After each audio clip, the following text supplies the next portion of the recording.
Home loan insurance का अगर आप रिफंड चाहते हैं तो ये 3 डॉक्यूमेंट आपके पास होने ही चाहिए।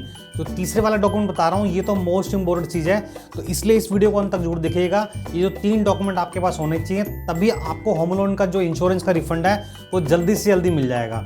और सबसे इंपॉर्टेंट बात मैं आपको बताना चाहूँगा कि जो तीसरे वाला डॉक्यूमेंट है उसको आपको मिस नहीं करना, नहीं तो आपको होम लोन का जो इंश्योरेंस का रिफंड है उसमें मिलने में आपको समय लग सकता है।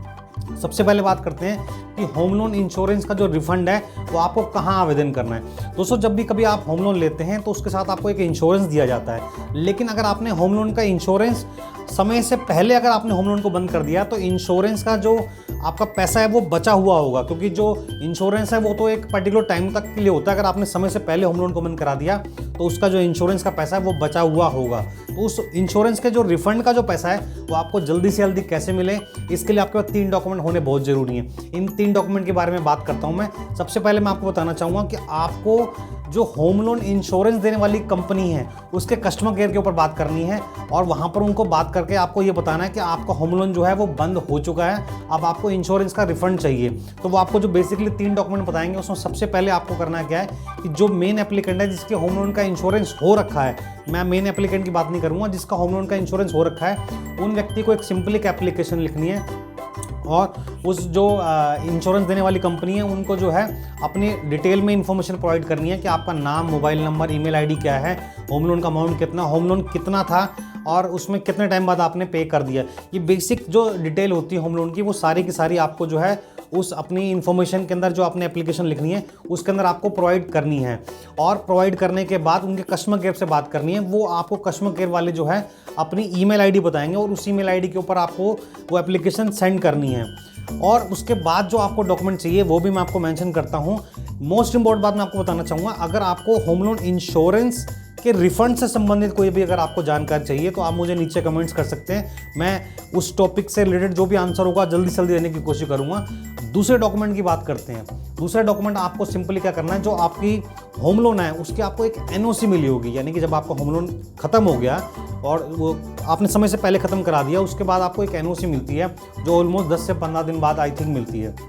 अलग अलग बैंक और एनबीएफसी का अलग अलग क्राइटेरिया है। तो अगर आपको 10 से 15 दिन बाद वो एनओसी मिलती है तो वो एनओसी आपको होम लोन इंश्योरेंस देने वाली कंपनी को उनके जो रजिस्टर्ड ईमेल आईडी है उस पर सेंड करना है, जो मैंने आपको एप्लीकेशन बताई है उसके साथ साथ।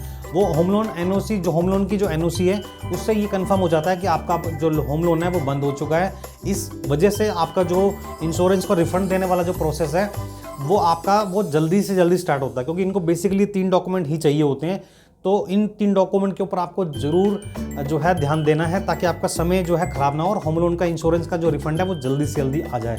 दोस्तों, तीसरा डॉक्यूमेंट मैं आपको बताता हूँ, उससे पहले मैं फिर एक बार आपको बता रहा हूँ कि इससे रिलेटेड कुछ भी आपका प्रश्न, क्वेरी कुछ भी हो तो आप मुझे कमेंट कर सकते हैं। और अगर आपको ये जानकारी अच्छी लग रही है तो मेरी वीडियो को लाइक और शेयर जरूर कीजिएगा।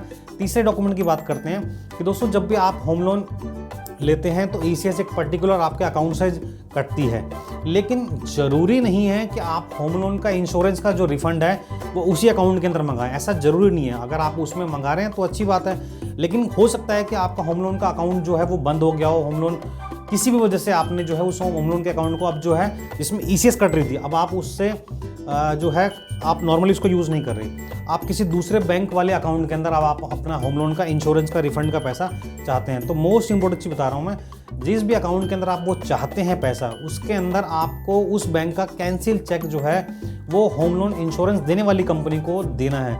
यानी कि जो 3 डॉक्यूमेंट मैंने आपको बताए हैं, बेसिक जो डिटेल है होम लोन की वो आपको लिखनी है और इंश्योरेंस कंपनी को एप्लीकेशन जो आप लिखेंगे उसके अंदर।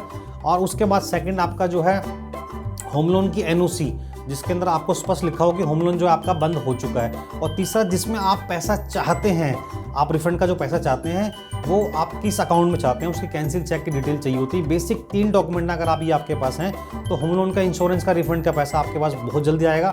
फिर भी अगर आप कुछ जानना चाहते हैं तो मुझे आप नीचे कमेंट्स कर सकते हैं। धन्यवाद दोस्तों।